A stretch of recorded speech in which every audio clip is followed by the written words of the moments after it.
Hello everyone and welcome to my channel. I finished Season 21 last week and I'm going to start Season 22, Family Annihilators Part 2, a week from today.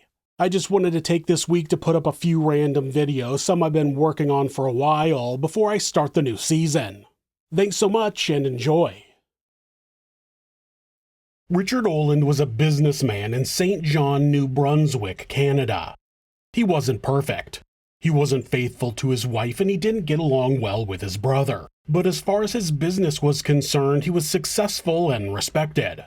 That's why authorities couldn't understand why someone would want to kill him and set their sights on his son as the perpetrator after Richard had an encounter with a monster.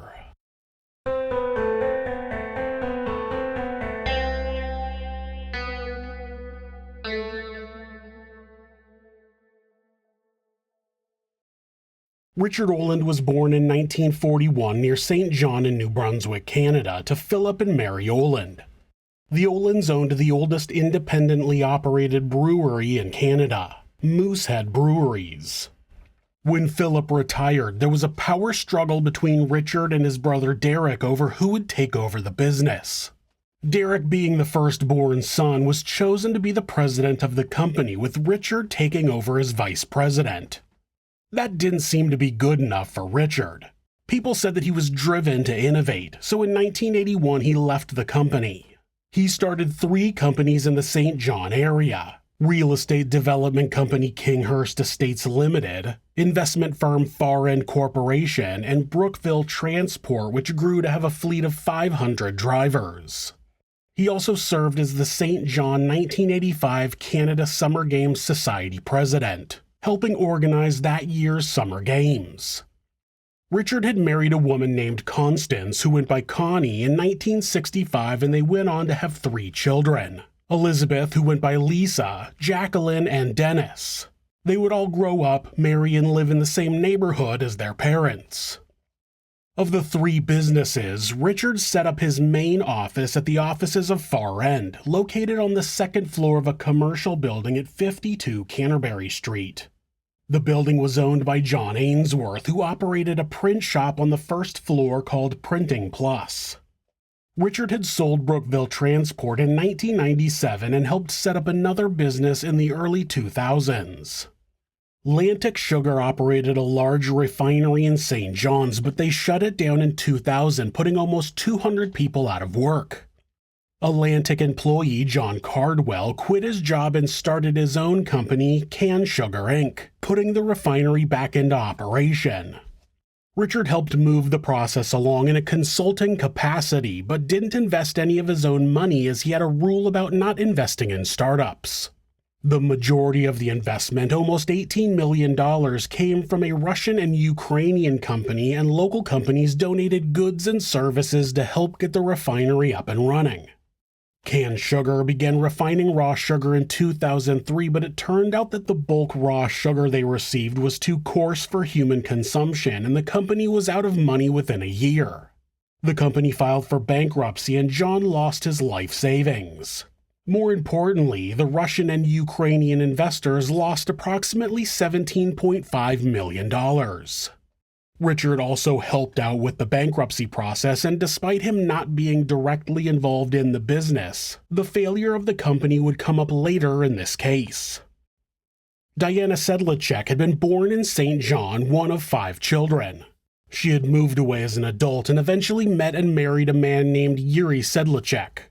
He was 24 years older than Diana, so when he retired, they moved back to St. John.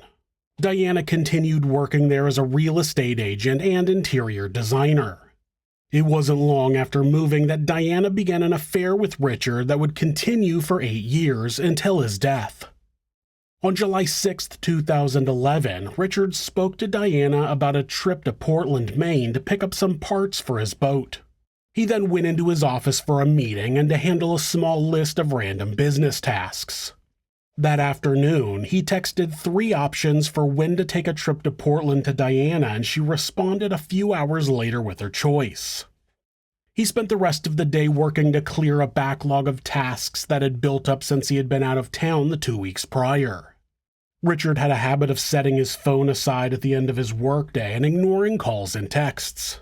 It seemed on the 6th he did that at about 4:45 p.m. Shortly after, his son Dennis arrived at the Far West office to work with his father on family genealogy. The employees in the office all left by 5:30, and Dennis sent a text to his sister at 6:12 saying he was on his way home. The text was supposed to go to his wife, but he mixed up the recipient since they were both named Lisa.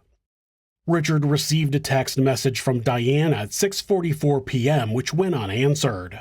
Shortly after that, the phone either died or was turned off, and nobody saw or heard from Richard for the rest of the evening. When he didn't come home that evening, Connie assumed he had an early meeting in the morning and decided to stay at a suite he kept at a downtown hotel.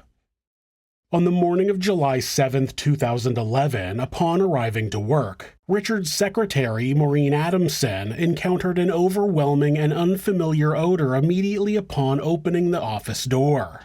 As she proceeded inside with her customary morning routine, carrying a tray of Tim Hortons coffees, the seemingly normal day took a devastating turn when she noticed two legs protruding from behind a desk.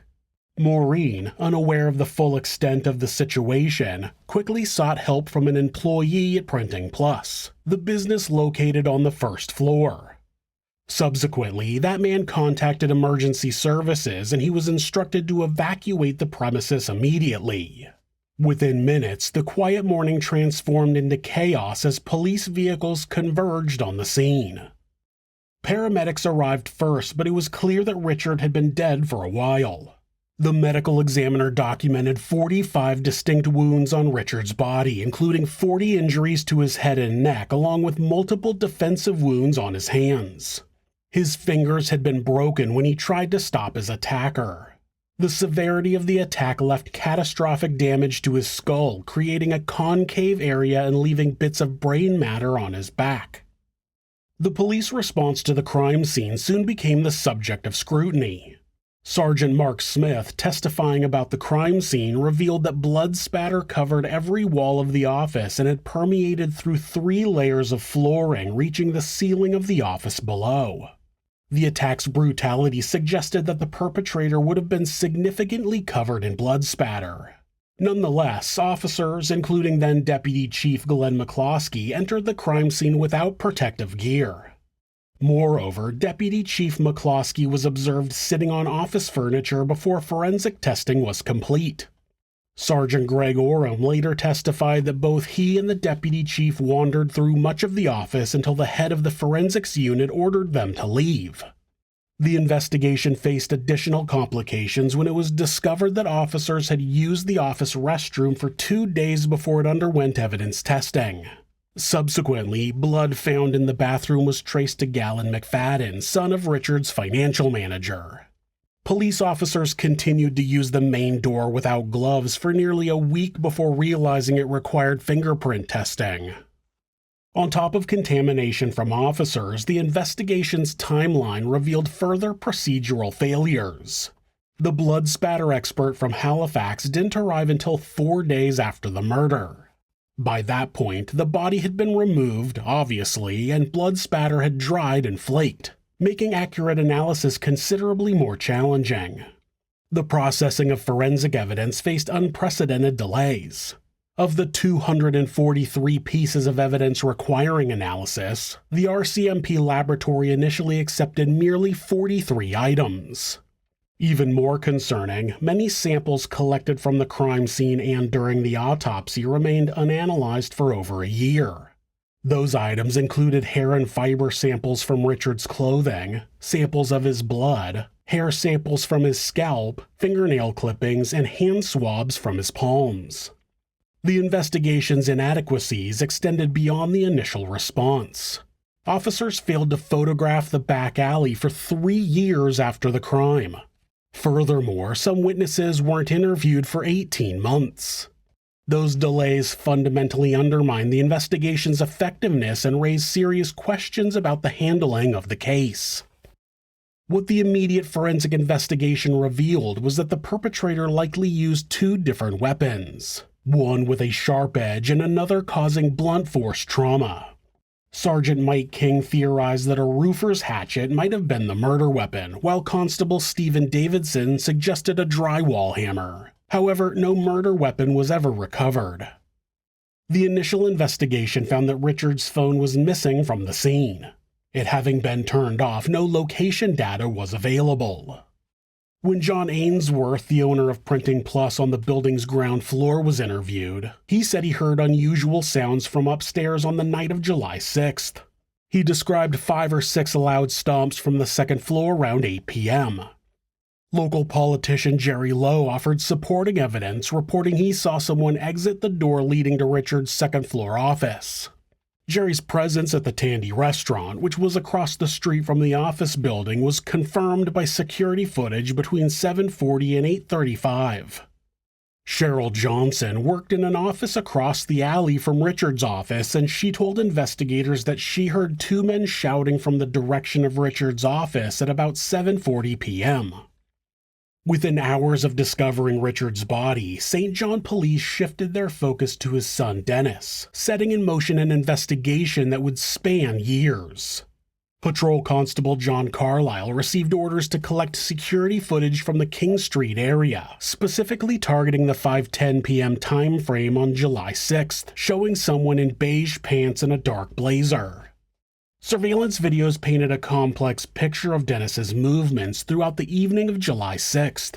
Footage showed him leaving his employer at 5:08 p.m., followed by his silver Volkswagen Golf appearing on King Street at 5:16.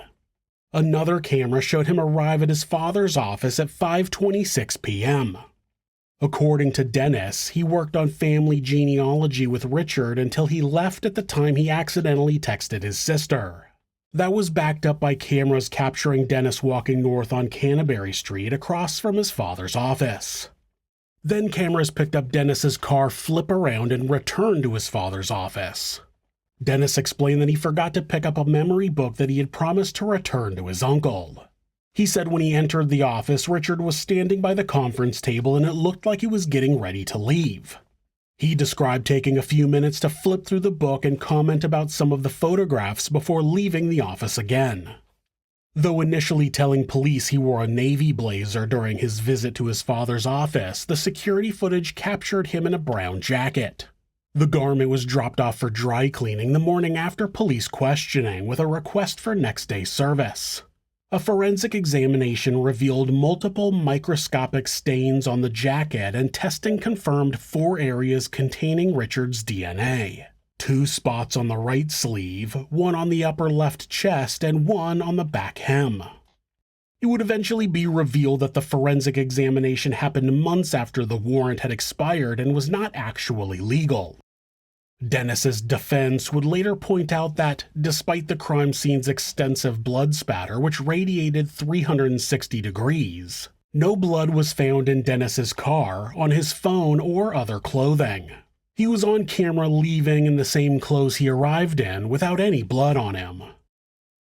The stark contrast between father and son's financial situations immediately caught investigators' attention. Dennis's mounting debts painted a concerning picture. He had maxed out a $163,000 line of credit and a credit card with a $27,000 limit. His monthly expenses exceeded income by approximately $14,000. In fact, during the first half of 2011, Dennis spent $120,000, nearly 4 times his income of $34,000. The financial strain became particularly evident through a $538,000 loan from his father. Dennis lived in the house that Richard had grown up in and had been in the family for generations. The problem was that he had gotten a divorce from his first wife and he couldn't afford to buy out her half of the property, so the only other option would be to sell it. Richard loaned him the money to buy out his ex-wife, and rather than demanding full repayment, Richard arranged interest-only monthly payments of $1,666. Notably, Dennis's last payment bounced due to insufficient funds just 1 day prior to his father's death. When Dennis was questioned by investigators, he offered 2 suggestions when asked who might have killed his father. He said that someone might have just been looking for money for drugs or that it was his vindictive girlfriend. Authorities had already decided that Richard was guilty, so they saw his suggestions as a ploy to move suspicion away from himself. Richard's missing iPhone, the sole item taken from the crime scene, provided another investigative avenue. The last communication received was a text message at 6:44 p.m. on July 6th, which pinged off a tower in Rothsay where the Olands lived. That timing proved significant as Dennis had left his father's office at 6:12 based on surveillance footage. The lead investigator conducted test calls in March of 2012 using a similar phone model to track potential signal patterns. A cellular network expert explained that the iPhone was most likely near the Rothsay Tower during its final communication. Consequently, the prosecution theorized that Dennis had taken the phone after the murder, though the device was never recovered. After a 2-year investigation, prosecutors charged Dennis Oland with second-degree murder in November of 2013. The trial's magnitude necessitated an unprecedented jury selection process with 5,000 potential jurors summoned, the largest jury pool in New Brunswick history. Given the trial's expected length, the judge made an unusual decision to select 14 jurors plus 2 alternates instead of the standard 12. The prosecution's case centered on Dennis's financial difficulties and his knowledge of his father's affair. Throughout the proceedings, media attention intensified, reaching its peak during testimony from key witnesses, most notably Richard's mistress, Diana. Following 30 hours of deliberation across 4 days, the jury delivered a guilty verdict on December 19, 2015. The conviction carried an automatic life sentence with parole eligibility set at 10 years based on jury recommendation. The verdict prompted immediate emotional reactions, with Dennis collapsing in the courtroom, sobbing uncontrollably into his lawyer's robes. Dennis's lawyers appealed the conviction immediately, requesting a new trial. There was no direct evidence linking Dennis to the murder. His family hired a private investigator to find evidence of where Dennis had been after he left Richard's office. Security footage placed Dennis shopping with his wife Lisa at both Kennebecasis Drugs and Cochrane's Country Market in Rothsay at 7:38 p.m. Given the minimum 15-minute drive between Canterbury Street and Rothsay, according to Google Maps, that evidence directly challenged the prosecution's timeline. The prosecution faced additional complications regarding video evidence reliability. Forensic video analyst Grant Fredericks testified about the limitations of security footage, noting that compression to save memory space often resulted in loss of detail. Timestamp accuracy also proved problematic. One Canterbury Street camera ran 58 minutes behind actual time. The timeline discrepancies prompted Justice Terrence Morrison to acknowledge their significance. Regarding the woman's testimony about hearing noises around 7:30 p.m., Justice Morrison deemed it reliable evidence. He noted that if Richard was killed any time after approximately 7 p.m., Dennis Oland could not have been the killer. Those inconsistencies ultimately contributed to reasonable doubt about the prosecution's theory of events. Then the defense also pointed out that the trial judge had erred in his instructions to the jury on a key piece of the evidential puzzle. When Dennis was interviewed by investigators, he said he was wearing a navy blazer when he was in fact wearing a brown coat. It was not known if Dennis had lied or just simply made a mistake, but it didn't really matter. The appeals court determined that the judge had failed to explain that even if Dennis had misled police about the jacket's color, that had no probative value unless other evidence connected it to the murder. Chief Justice Ernest Drapeau emphasized that the error was fundamental, stating the judge's flawed instructions on a key piece of evidence constituted a serious error of law. The appeals court concluded that it was not a case where evidence of guilt was so overwhelming that the outcome would have remained unchanged without the error. Dennis's conviction was overturned on October 24, 2016, and a new trial was ordered. The retrial commenced in November of 2018, initially planned as a jury trial. Nevertheless, complications arose when it was discovered that a St. John police officer had used background information about jurors to try and stack the deck in the prosecution's favor. That misconduct led to a mistrial declaration and the decision to proceed with a bench trial, where the judge alone makes the verdict. Over 44 days, the court heard testimony from 61 witnesses and examined more than 300 pieces of evidence. During this trial, surveillance video that the private investigator had found of Dennis shopping with his wife showed that Dennis could not have been at his father's office at the time multiple people had heard a commotion. The first witness was Jerry Lowe, the local politician who had been at the restaurant across the street from Richard's office on the night of the murder. He testified that he had seen a man he did not recognize leave the office between 7:45 and 8:15 p.m. It was also pointed out that the pathologist believed the killer was right-handed, but Dennis was left-handed. On July 19, 2019, the judge found Dennis Oland not guilty of second-degree murder. In his 146-page decision, the judge emphasized that more than suspicion is required to convict someone of murder.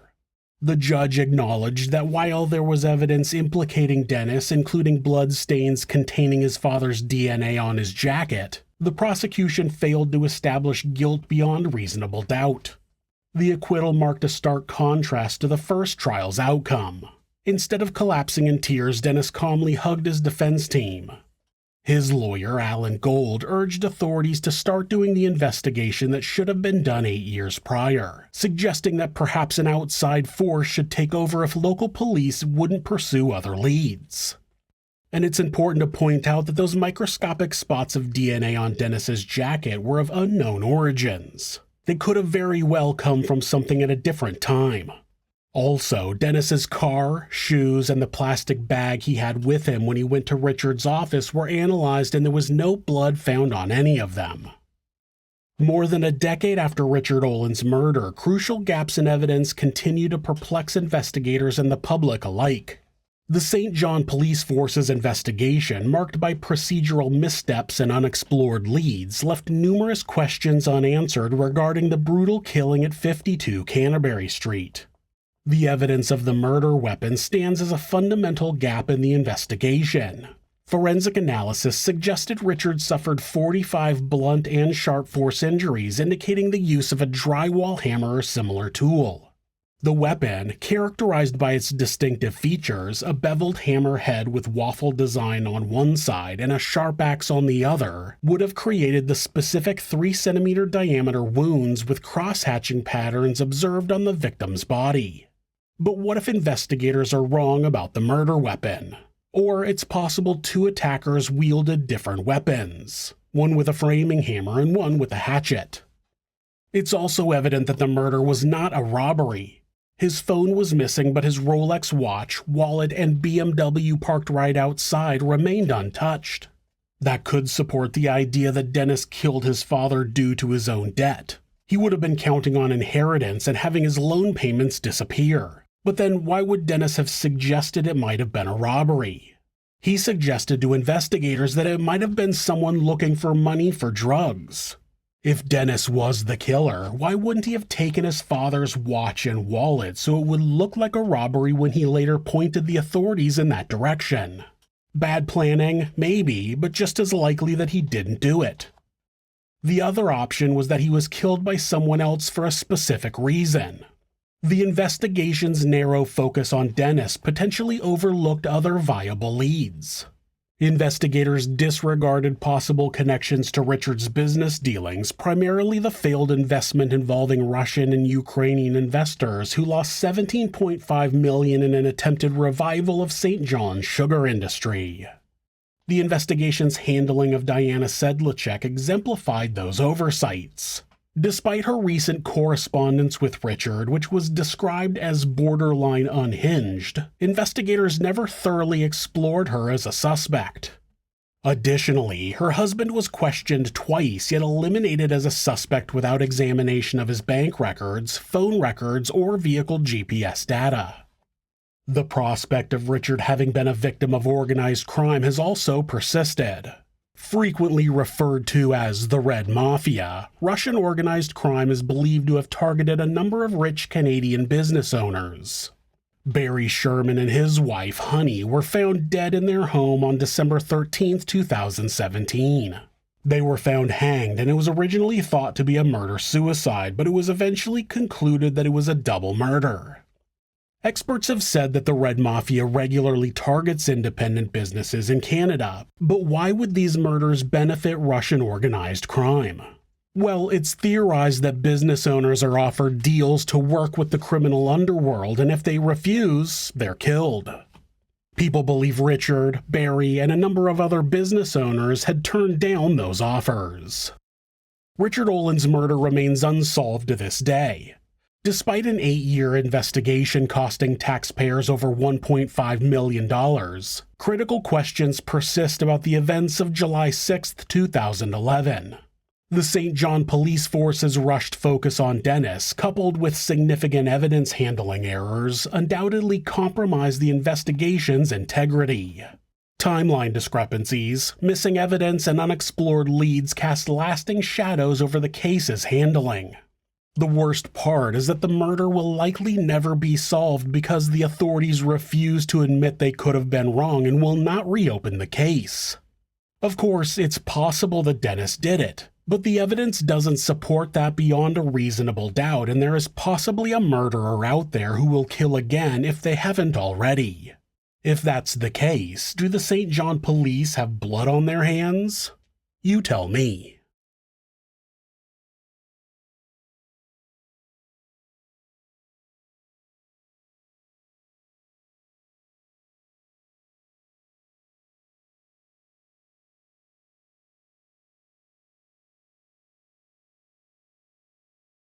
Thanks so much for letting me tell you this story. If you're a fan of true crime, hit subscribe and turn on notifications so you don't miss an episode. You can also hit like or leave a comment. If you'd like to support the show, check out our merchandise at thisismonsters.com. The link is in the description. Thanks again, and be safe.